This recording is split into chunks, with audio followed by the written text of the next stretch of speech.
All right. Good morning to those who are on already.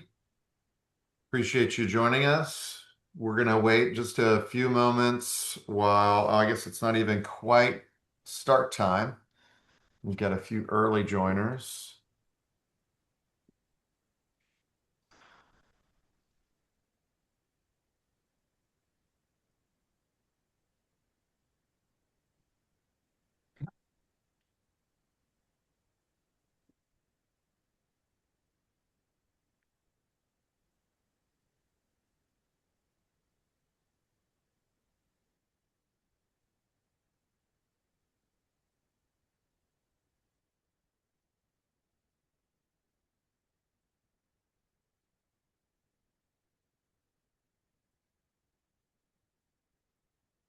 Oh, there we go.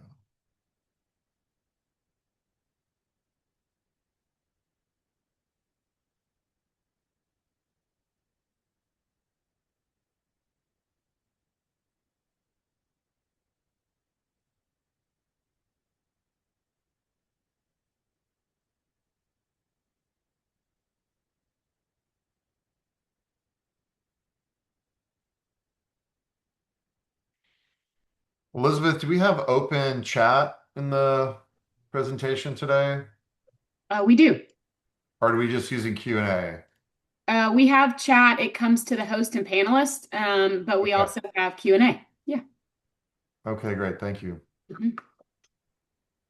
So for the folks who have already joined us, thanks for joining. We're going to wait maybe 2 more minutes before we get into things. So allow a couple stragglers to join in. We will have, if you've got any questions that you brought, feel free to drop those in the chat or use the Q&A function. I'll keep that on over here on my screen so I can see if there are any questions that come through. This is a webinar format rather than a live meeting, so only the presenters will be kind of live on the stream today. But we do want to hear from you if you've got questions for any of the folks joining us today, either for Enerex or Gridwealth or for Tom from Fuse.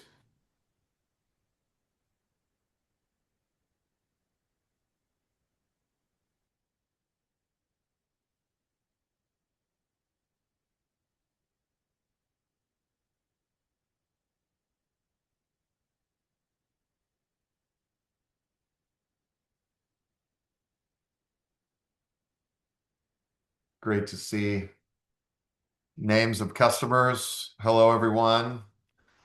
Um, Lots of folks that I've done business with for many years. Great to see you all join us today up in the Northeast. A lot of folks I don't get to see in person as often, but excited that you can all join us. And here, all right. Hey, Lori, welcome. Got your chat.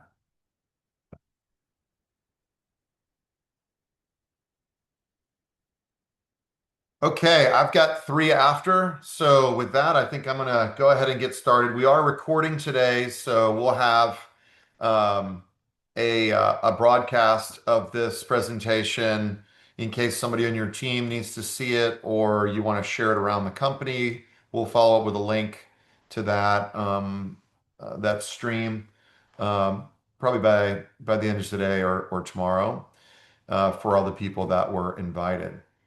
So, good morning, everyone. Thanks for joining. Today, we're going to talk about powering up your portfolio. And if you've joined us before about a market hub or what we formerly called exchange connected supplier, it's something that we actually have a number of new suppliers coming on board. And we're going to talk about sort of what that is, what that means for you as a broker. And today we're going to talk about Gridwealth. Really excited to work with Todd and his team. They've been fantastic so far in coming up on our supplier platform And I think the partnership between broker and supplier is something that they really see technology as a way to unlock that and bring something different that brokers are looking for and maybe are not able to access from the big corporate bureaucracies in terms of the ability to bring data and technology to benefit the broker. Really quick, just some webinar housekeeping. We want your engagement. Feel free to drop questions in the Q&A functionality. You can use chat with the host or panelists. We'll be kind of looking at that as we go. And if we send you a survey after the call, we really welcome your feedback. We want to hear from you. We want to make these more interesting. If you've got ideas, thoughts, questions, things you want to hear more about from Interax or our customer base, we would love to make that happen. So reach out to us and let us know. Today, panelist wise, we've got me. I'm Nate Richards. I'm the CEO of Interax. We are on a mission to make it easy to buy and sell energy in competitive markets. It's something that I personally have been passionate about and working on for not quite 2 decades. And competitive markets and just making them work better. And I know that Todd Ford, CEO of Gridwealth, joining us today as the other panelists, and I'll get to Tom in a moment. I know Todd is also aligned with making competitive markets work better and benefit consumers, and that there's a lot more we can do than what we have right now to achieve that. So welcome, Todd. Thanks, Nate. And then not on the panelist list, but as a special guest, Tom with Fuse. Tom is both a broker customer of Interax and a broker relationship of Gridwealth. I'm excited to have his really unique perspective in a little bit about how he sees this adding value from a broker's perspective. It's not something we always get is that first person point of view. We are talking about the broker supplier relationship today. So Tom, thanks so much for joining us today. Happy to be here.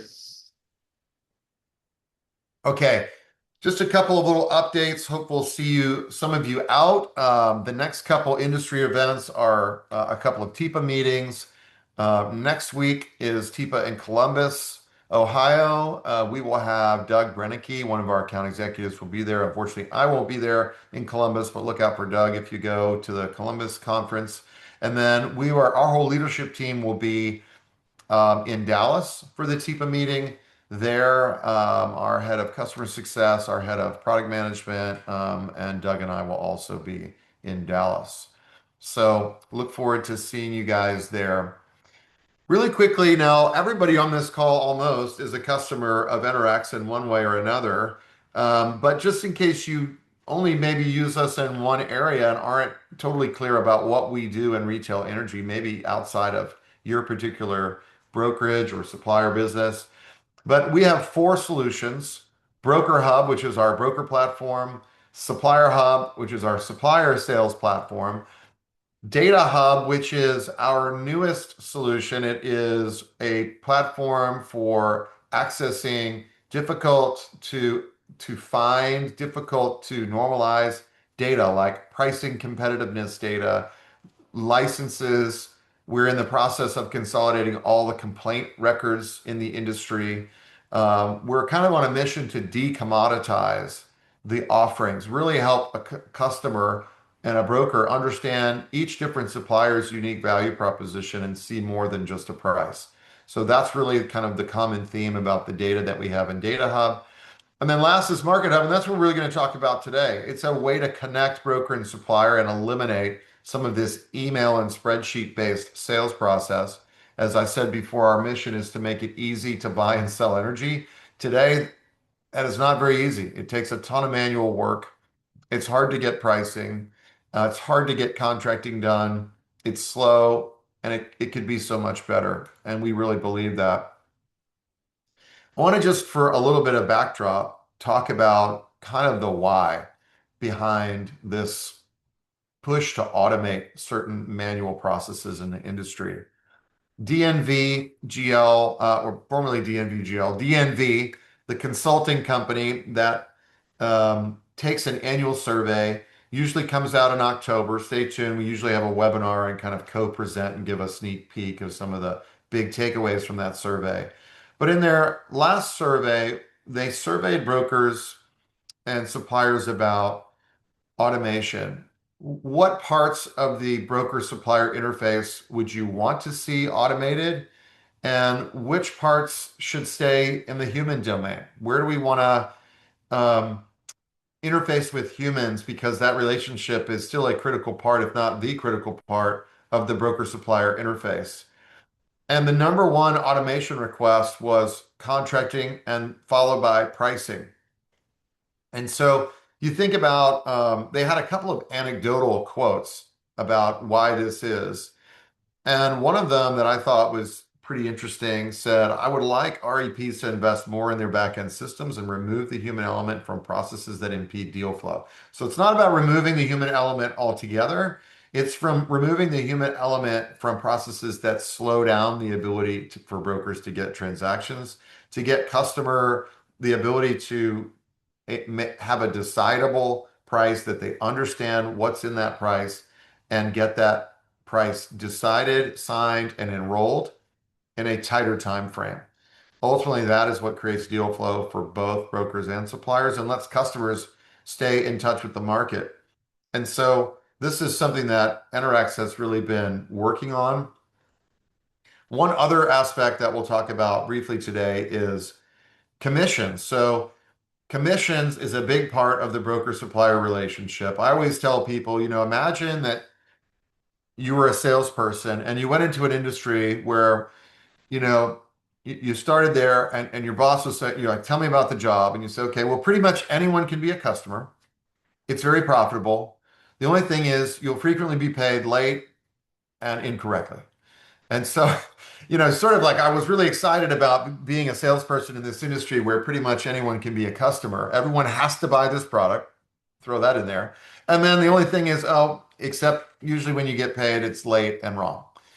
All of a sudden, it's just this demotivating force, right? And effectively, channels are the sales force of suppliers. I know that Todd will share in a moment that they're exclusively channel driven. And so they are the sales team, and you've got to get compensation right, and it's got to get out on time. And so, something that we do for these are the top ranked large and small suppliers, also out of the DNV survey. The number one thing that can be controlled sort of by the sales side of that retailer, besides billing and customer service, is the speed and accuracy of commissions. And so we do commissions for half of the top 10 retailers, both small and large today. And that's something that we've been implementing with Gridwealth as well. So they've invested in the best in class commissions platform to guarantee accuracy, transparency, and timeliness around the commission payment for brokers. Now let's talk about the automation aspect really quick. As we know, if you've been in this business long enough, you know that there are many steps, and almost all of them are manual today to get to a retail energy transaction. We've got to get LOAs. We've got to pull usage. We've got to get quotes. We got to send quotes. We got to get proposals together. We got to get those in front of customers. Oh, they didn't decide we need to refresh. On average, there are 6 refreshes for a CNI transaction before a customer signs a contract. And so you think about these steps. This is meant to be a really busy slide because the whole point is there's a ton of manual work. Every one of these arrows is an email with a spreadsheet attachment, a different spreadsheet, a different spreadsheet, another email. And today, salespeople are living in Outlook. They're not living in front of customers. They're not living out closing business, right? They're living in Outlook and email and Excel, copying and pasting for a living. What we want to do is drive a reharvesting of that time.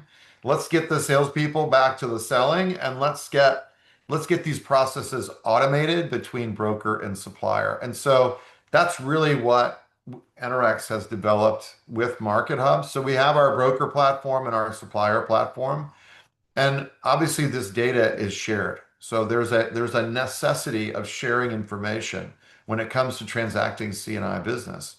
And so what we've built out is a way to connect directly to these two systems without the need for email and spreadsheet.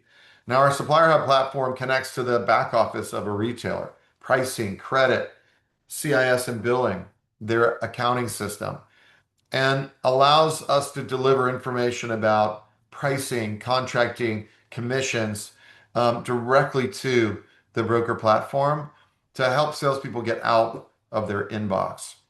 And so ultimately, this is all connected by APIs.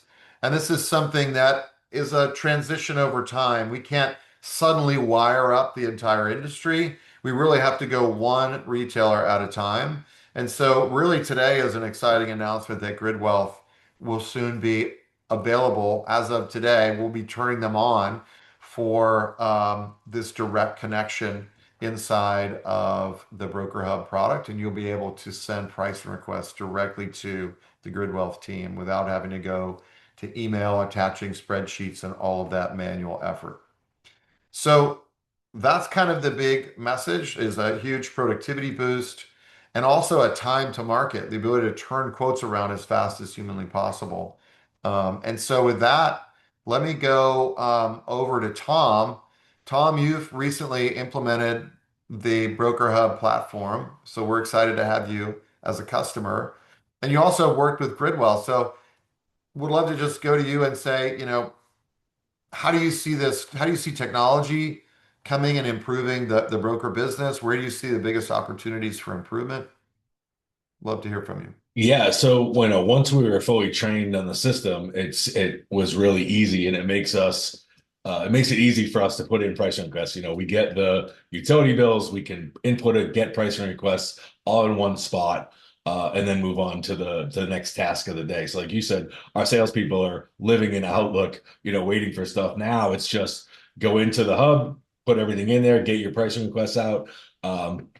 And it's been really smooth. We've really enjoyed it. It took a little bit of training and figuring it out. But after that, it was like, hey, this is great. So, we have one central person that puts everything in for our company, and she loves the system. She works with it, and that keeps our salespeople out selling, not doing paperwork. So I think that works really good as far as that. So it's going to be really good now that Todd's company, Gridwealth, is there because we put a lot of business with Gridwealth.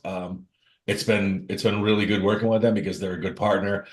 Because not only do we have the systems like this where we can put it in, but if I need something, I can email and I'm going to get an email back or a phone call back very, very quickly. So it's all about relationships. There's suppliers out there that we use because we have to, and then there's suppliers out there because we want to. And that makes more sense. It's more of a partnership for us than just a pricing, who's got the lowest price. It's talking through what's best for the customer, and that's kind of what we get out of it. Fantastic. Thanks. With Well, that, let me turn the floor over. Oh, this is I guess there was one more animation here showing how data kind of moves back and forth. A little PowerPoint magic there for everybody. But let me turn the floor over to Todd. Let's hear from you. Like, tell us about Gridwealth. Tell us about, maybe a little bit about the origin story of Gridwealth and kind of your unique angle as a retailer. Sure. Yep. Hi, everyone. Thanks for having us. Nate, appreciate the hosting of the webinar. Tom, thanks for the kind words and the business. And I know you and I are both looking forward to getting this business out of spreadsheets and continuing to do the sales work instead of following through on missing data. And so that's what we're excited about with the NRX platform. Long been an advocate of getting this industry out of spreadsheets. And I think this investment on our part is going to go a long way towards creating a very transparent commission structure. And of course, my daughter is calling me as we speak. Having a very transparent commission structure and having a very rapid deal flow from prospect to quote to flow. And so that's why we invested with Nate and the NRX team to create this more digital platform. Come on, Ains, not now.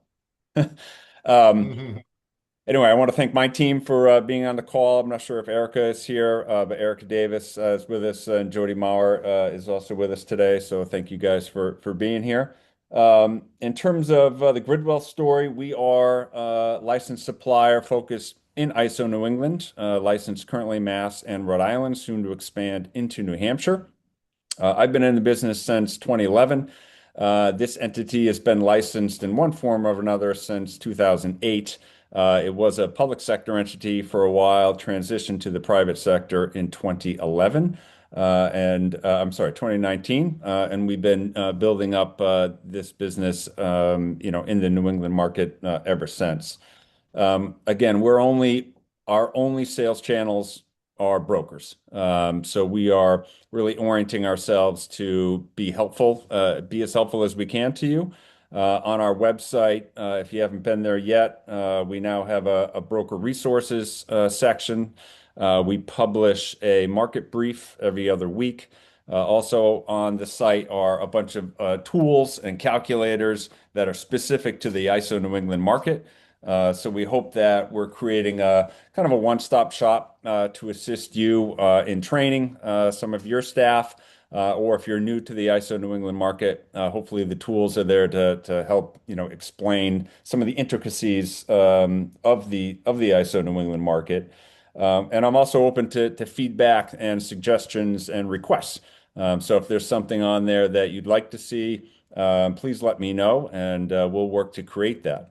One such request, if you go to the next slide, Nate, I believe Tom had the request, it was very challenging to see the cost to compare with all of the community choice aggregations in Massachusetts and Rhode Island. So I did spend some time, and I think I've created the only website that has every single community choice aggregation rate and how they compare to the utility in all of the Massachusetts CCAs as well as the Rhode Island CCAs. So this is going to be helpful to help us know where to look for opportunities for commercial industrial customers who may be paying either or not have a choice with a CCA that's over the utility rate, and a utility rate that is probably going to be higher and higher, especially with some of the DOSI cost increases that we'll talk about in a little bit. But this is going to be available behind a login. And so if you're interested in having access to this, you can reach out to me at any time, and we'll set you up, and we'll update it on a monthly basis. And this will be a live tracker of every CCA rate in Mass and Rhode Island going forward. Along with these resources, and also given our knowledge of the ISO New England market, we're busy creating new retail products. So we obviously have our all-in fixed, and we have a 100% variable product. But based on some of the things that we're seeing from last winter and the DOSI events, as well as what's coming in the capacity market in 2028, we're busy creating a couple new products. We'll be unveiling a 100% Mass Class 1 green product that should be available in next month. All these should be available next month as well. And we've also created a block and index product. Its strategy is open and flexible to be worked on in collaboration with the broker and the customer. And that block and index product will be billed through consolidated utility billing. So every month we'll use the block and index strategy, generate a rate, push it to the utility, and the utility will bill it. And then behind that will be a shadow invoice statement that will share with you and your customer how the block and index strategy worked and how it generated that rate. And so we think that's a pretty unique utility bill block and index product. I'm not sure anyone else is doing that, but that was based on some conversations with our broker partners for some of the larger customers that they have. And then lastly, as a direct result of the DOSI event, they had ancillaries. They cost ratepayers in New England almost $1 billion so far. It is well in excess of what ISO New England projected as a cost. Some suppliers, as you know, are choosing to do pass-throughs. Others have triggered regulatory events, including us. But we're creating a product that we call WinterFlex, where it's going to be a fixed rate product, March through December. December, it'll drop to the utility rate.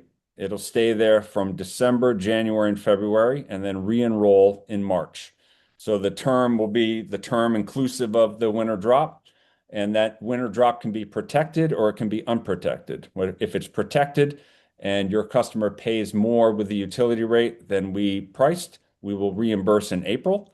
If it's unprotected, you just sit on the utility rate, and if you pay more than the rate we priced, then you just pay more. But the thought is that the DOSI costs are spread across the utility in really different manners than suppliers are able to do.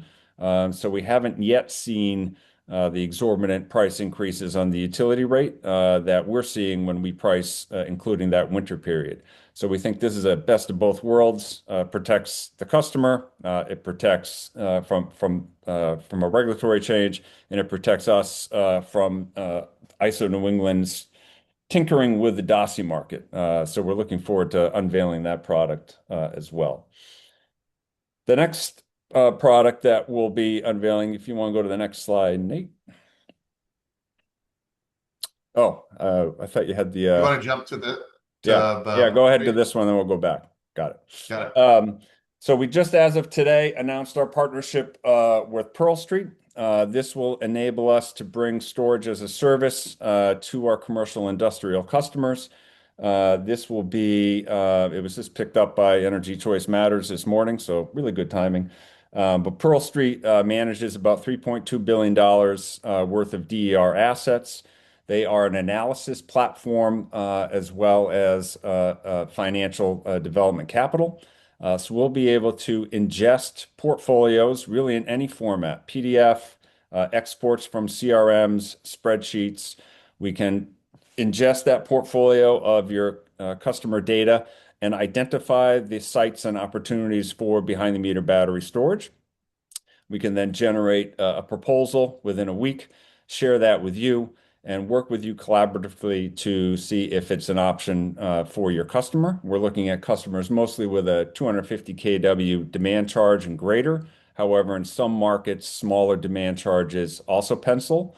So this will then offset a lot of costs on the customer side. It's a no money down, or it's a zero cost product for the customer. These batteries will be owned by a third-party entity. And eventually, we hope to ingest the information from those behind the meter batteries and refine our retail product to reflect the dispatch strategy of that battery. So to bring constant savings on demand charges, capacity, et cetera. As soon as that battery goes live, we'll be able to readjust our retail supply rate based on the dispatch instructions that we know the battery is going to be operating under. And so we think it's going to be a really dynamic way to bring extensive savings, minimum 10% savings, to your larger industrial commercial customers. And we're really looking forward to working with you all on this strategy and outreach. Again, this will be something that you'll benefit from by bringing really strong savings to your customer base, a hefty commission for our broker partners, as well as a really sticky relationship with that customer based on that these are usually 15, 20-year battery deals. So, as we reveal more information on this strategy, happy to work with you all and identify potential opportunities with your customer base. Before we turn it over to questions, I would, if we go back now, Nate, to the House bill. So in case you're not aware, there's a bill pending, has passed the House. It's called House Bill 5151, or they changed the number on us once again to make it confusing. That bill now sits in the Massachusetts Senate Ways and Means. That bill has two, for our purposes, very troubling clauses. One, it allows all 351 cities and towns in Massachusetts to ban hopefully just residential supply, town by town. But more alarmingly, it forces all suppliers and all brokers to post a $5 million bond. That is a significant bond that would probably be very financially troubling for most brokers and medium to small size suppliers to post. And so we have been taking as strong of a leadership role in this as we possibly can to work with our partners, including TIPA, REAL, RISA, and the Associated Industries in Massachusetts, to work with the Senate to alert them that there's probably a better way forward. to bifurcate the bill so that it really does not touch commercial industrial suppliers or commercial industrial brokers. And so I do have a meeting with the chair of the Senate Ways and Means, Senator Barrett, next week that AIM has helped to put forward. And so I will be speaking on the broker's behalf as well as the commercial industrial suppliers' behalf to help educate the Senate that the licensure process is already bifurcated, and they should use that to make the $5 million bond apply only to those suppliers and brokers who choose to market to residential customers. So hopefully, this is going to be something that many voices can make it stronger. So we've created this advocacy page also on our website that has a brief as well as some template language to write to your senator if you live here in the Commonwealth. And we encourage all of you to do so to help make sure that we don't have to post a $5 million bond.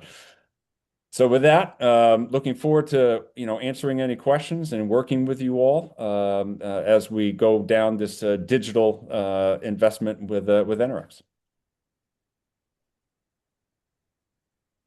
Fantastic. So if there are any questions, feel free to post those in the Q&A, or you can just drop them in the chat as well. I see we've got one hand up. Andre, I don't know if you mind, just I don't really have a way to call on you other than I can see that you've got your hand up there.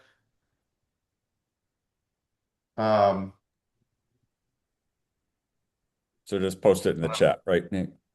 Yeah, Andre, if you don't mind, you can either just post it in the chat or use. I gave him access to speak. He can talk. Oh, okay. Andre, looks like you can if you come off of mute, you can talk. Okay, can you hear me? Yeah, Hey, Andre. Great. Todd, good to see you. You too. Nice to meet you, Mr. Richards. And yeah, absolutely. Thanks for joining. Hello to Tom. Haven't seen you in a while. Hope things are well and business is good. My question is on that product where we put the customer in a contract with Gridwealth from March to December. So they would basically be with the utility from January through March. Would that be correct? It'd be December, January, and February, and then re-enrolled in March. Can you unmute it? I'm not muted. Sorry. Did you hear me, Andre?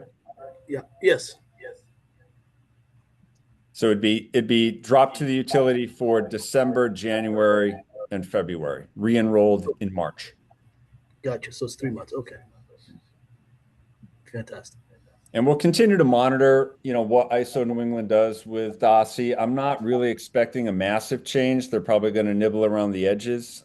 We do, and most, I think, suppliers are still pricing pretty hefty costs for that DOSI period, which, as you know, was, it was really a 2-week period in the winter. And hopefully the events that triggered that will not mirror, this coming winter, but we do expect, again, significant costs from the day ahead ancillaries.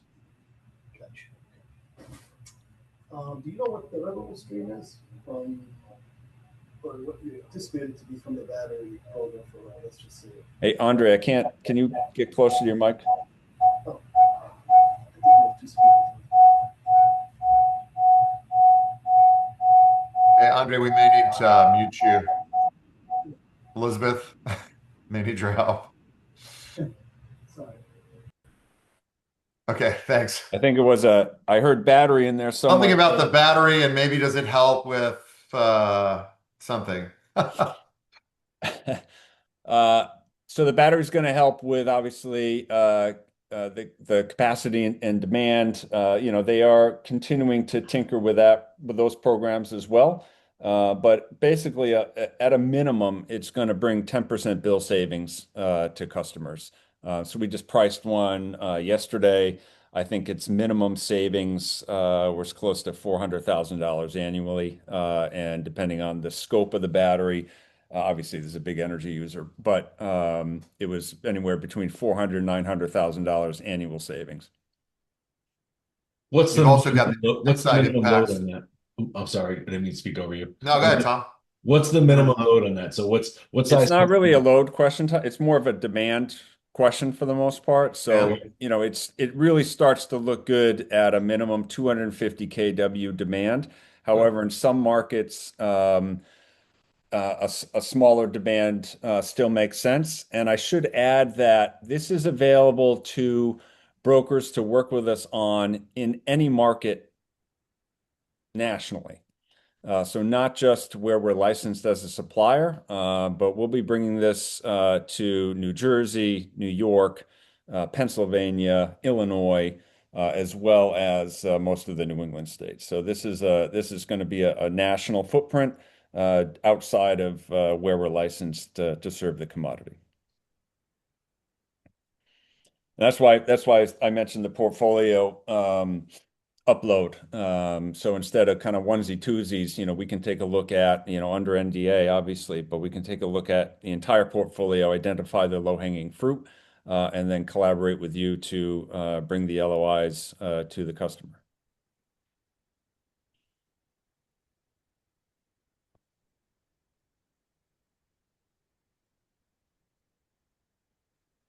It's marking. We did get a question from Andre, but it said hello, Todd. So I'm just marking Andre's question as answered for now. But Andre, feel free to repost again if we missed something or you want to go deeper on that. I was just making a point that the battery, are you guys providing battery more as a resiliency benefit to the customer? Sounds like there's also an economic Battery as upside. battery as resiliency is not necessarily a true story. It does give you some backup, but for the most part, battery is a savings tool and a revenue generator.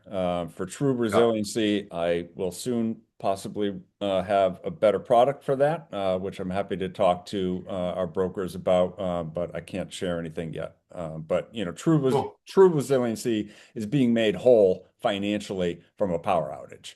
And so that's a product that we're working on with some partners as well.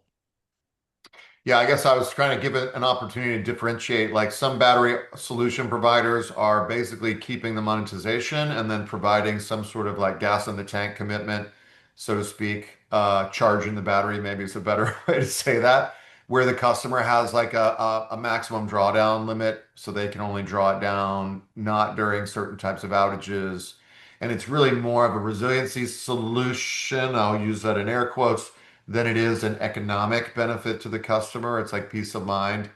Yep. Um, and I would then lean, this is leaning this is much more more of an towards an economic economic partnership benefit. with the Yeah, customer.